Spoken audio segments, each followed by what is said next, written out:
Thank you. Thank those in the audience, online or not. I want to present this work about improving crowd simulations by allowing characters to dynamically adapt their policies to their context. Let's get to it. Simulating crowds requires controlling a very large number of character trajectories, and we do so using parametric crowd steering algorithms. The ultimate goal is, of course, to generate good results. For this, we need to choose the right algorithm with the right parameter values. This choice has a large impact on the quality of the results. There are several classes of crowd simulation algorithms, all of which try to generate believable, or in some cases realistic, trajectories of the agents in a crowd. Macroscopic approaches consider crowds as a whole, modeling it as a single continuous moving matter. In this work, we use microscopic crowd simulation algorithms, which set the principles by which agents move individually. With this, global crowd motion effects emerge, patterns emerge. There are different types of motion models out there, but each of them only captures a portion of all behaviors that humans can exhibit, in crowds. This can result in lack of realism in the simulated crowds. So how can we evaluate these trajectories? We can compare there to real trajectory data. Another approach is to ask people. We could use this perception data, and the trajectories would be subjectively evaluated, but as you know, this is not an easy task. Instead, we look for a fitness function called QF that is proven to be correlated with the perception of realism according to users. Until now, we've been assuming that all characters in the crowd are using the same steering policy. Another popular option is using the same steering algorithm for all characters, but with different parameter values. In both cases, the policy of a character remains the same throughout the simulation. Previous research, though, has shown that each algorithm performs well in a limited range of character situations. But crowds are not homogeneous. Characters move and interact with each other, and they're not all in the same context. The context of a character can be different of that of its neighbor if the crowd is, sufficiently large and sufficiently complex. And that context can change with time too. For these reasons, we needed a way to, adjust the policies of the characters dynamically to their context. What we'll do now is, first, clarify what context is. Then, we'll look at how can we find the best performing policy for each context. And finally, we'll see how characters can recognize what context they are in and switch their policy accordingly mid-simulation. Let's begin with the concept of abstract context. Within a given scenario, we find different interaction types at different regions or times. We define contexts as uniform spatial regions characterized depending on the local density and the directions of the characters inside that region. Therefore, within a scenario at a given simulation step, we could identify different contexts. We proposed a discretization of the continuous context space into a subset of 33 representative contexts. To create this set, we considered three classes of contexts. First, crossings of two unidirectional flows of characters. Second, crossings of two bidirectional flows, where each bidirectional flow contains agents going along the flow, but in opposite directions. And in the third place, unstructured scenarios, unstructured contexts. The crossing contexts are characterized by a bearing angle, which measures the angle at which two flows cross each other. And moreover, we considered three levels of density of agents for each of these contexts. This is what we call abstract contexts. Each character checks its environment and classifies it into one of these abstract contexts. Then we will say that the local context of that character is one of these 33. For instance, it could be a unidirectional flow crossing with high density. Good. Let's now look at how to map each context to policy performance. That is the same as saying, let's look at what steering algorithm works best in each of the contexts. We want to find the best performing policy per context. A policy is a combination of an algorithm plus some parameter values. Parameter values have a really large impact on the quality of the results. So to select the best policy for a context, we need to tune all the algorithms for each specific context and then pick the best performing ones. We are then comparing algorithms at the best of their abilities. But how do we tune an algorithm for a context? Authors usually give default parameter values for the algorithms, but these are often generic. Finding good parameter values by hand in a trial and error manner is tedious and subjective. So we used machine learning, but that requires automatically evaluating the resulting trajectories.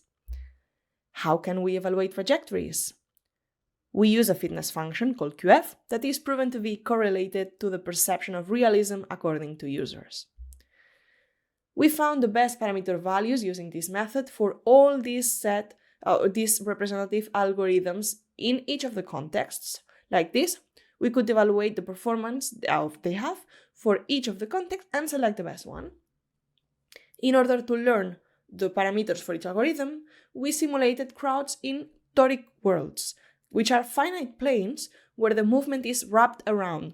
So we are actually simulating these trajectories here inside these squares with different initialization each time. But the important thing is that the movement is continuous and maintains its properties. Once the tuning process for all algorithms and all contexts is complete, we can map contexts to the performance of steering policies. And based on the performance of the policies, we create a context to best policy map. Let's take a second to look at the first rows of this map that you can find in the paper. For each context, represented here as a combination of the density and the type of movement, also called flow, each column tells us the maximum performance of each algorithm. For instance, if two flows are crossing at 90 degrees and in a low density environment, it could be useful to use RVO. You can find the whole paper in the table, as I said. There's also one important detail when mapping a context to best performing policy. If two algorithms have similar performance, the less computationally expensive one is picked. This speeds up the computation in contexts that allow for it. The goal now is to improve the trajectories by automatically detecting the context and adapting it to one of these good performing algorithms, which is the optimal policy in principle. Okay. So a third task to be done is actually detecting this context of the character.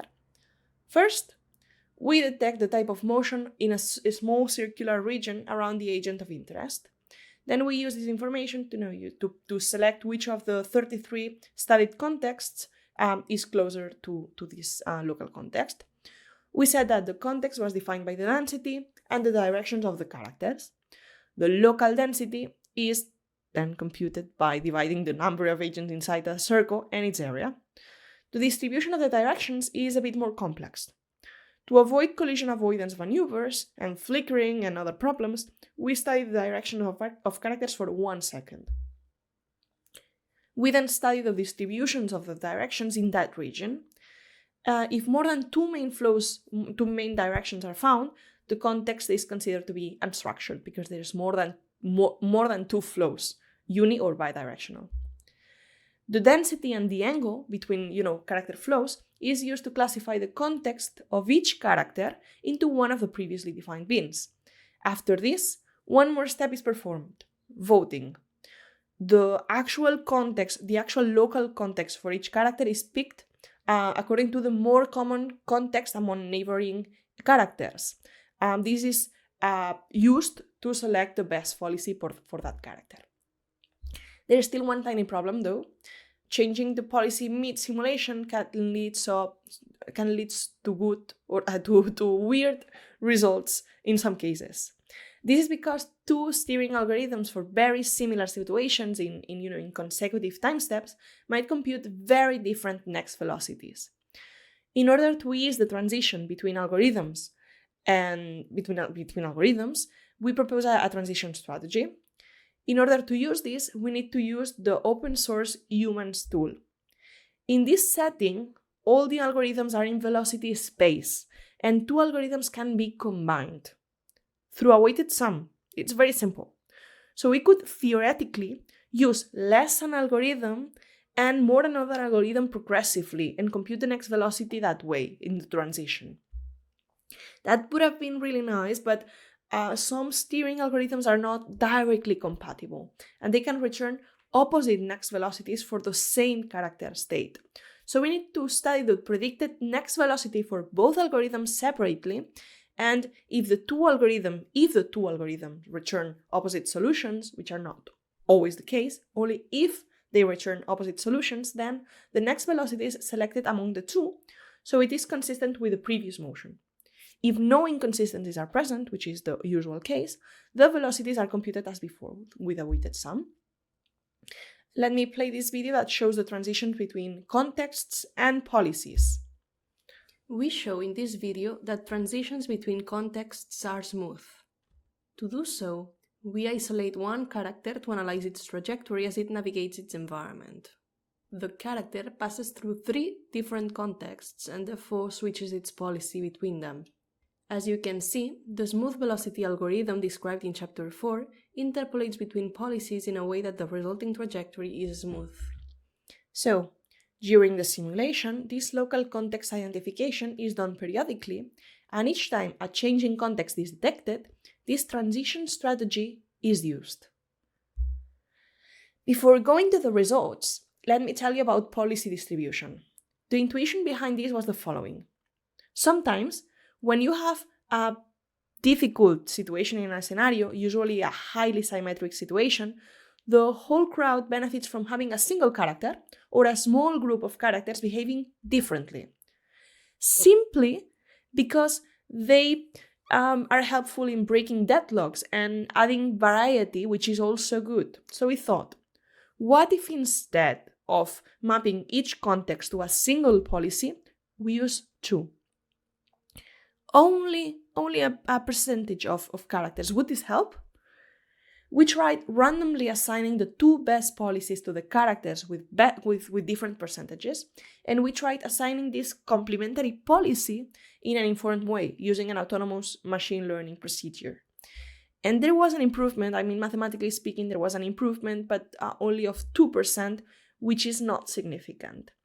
We believe this is related to how the steering algorithms were tuned, and about how they were distributed among characters. A way to actually improve the performance might be to learn a context to policies map. In any case, in this setting, the improvement was not really great. But the policy switching strategy does work very well, and I would like to show you some examples now. This example shows the 2 flows crossing at 90 degrees with low density. When characters use the universal power law algorithm, the resulting crowd trajectory shows this diagonal pattern, which is not desired. Nevertheless, power law works very well for unidirectional flows in low-density contexts, and it's very computationally light. On the right side, you can see RVO, which works very well in the crossing area. Using the proposed methods, these 2 algorithms can be combined sequentially in a smooth way. As a result, characters can adapt dynamically to their context, effectively improving the simulation. In this second example, we see a circle crossing simulation. Characters move in different directions, so the context is recognized as a low density and structured scenario. As characters get closer to each other before crossing to the other side, the density increases and the context changes. We can see the changing color when this happens. There can also be more than 2 contexts in a single scenario. Green represents characters in low density and structured contexts, while orange stands for higher density contexts. As you can see, some characters are temporarily drawn in blue. Blue stands for flow contexts. This is due to the environment of the character at the moment of the context recognition. In this new example, we can see a unidirectional flow scenario where characters have different desired speeds. As you can see, density is not uniform. This causes the characters to adapt their steering policy to the context they are in, high or low density areas. If you look at it closely, you'll see that the voting strategy helps characters select the best fitted policy for the context they are about to enter. Let us now see some more complex scenarios. In this first example, we can see a roundabout. In this case, blue stands for single flow context in medium density levels, while green is for low density levels. Orange stands for unstructured scenarios where characters have different directions. Another interesting example could be a bottleneck situation where characters can only cross to the other side of a wall through a small opening. Here, we see that characters are mainly in two contexts. Blue stands for low unidirectional flows and orange for high density unstructured scenarios. But obstacles can also be static characters. This video shows the policy switching strategy in a scenario with groups of standing pedestrians. As you can see, in the orange region, characters recognize a different context around the non-moving pedestrians, in this case an unstructured context. This demonstrates that the policy switching strategy can be used in previously unseen contexts, for no context in the context of policy table included static obstacles. So, policy switching actually improves the performance with respect to using a single policy for the whole crowd, the first line in this table. Also with respect to using a single unchanging policy for each character. Difference in quality function score compared to the policy per character strategy is about 10%. And all in all, recognizing the character's local context and using the quality function to guide the policy adaptations brings improvements of more than 40% in terms of average quality simulation compared to using a single policy. We really believe this is an interesting line of research. There are many ideas to improve this method, one of which could be learning a bigger context to policy map or covering a different set of interactions by studying other context formalization. Also, we believe that it is possible to really learn a context to policy distribution or context to policies, which might lead to better results, as I mentioned before. And there are probably things that could be improved in order to speed up the simulation. For instance, the context detection. This improvement, though, could build up on top of the current structure. Formalization of the interaction context, quantitative comparisons of existing crowd simulation algorithms, and a context to policy mapping or context to policies mapping in a best case scenario. That only needs to be computed once in both cases. We are pre-computing the optimal policy for each context, and we don't have to tune parameters to simulate a new crowd. With this, we can have dynamic agents that with simple algorithms solve complex scenarios. I would really like to thank you for your time. Now I'll be happy to answer your questions and hear your thoughts. Thank you.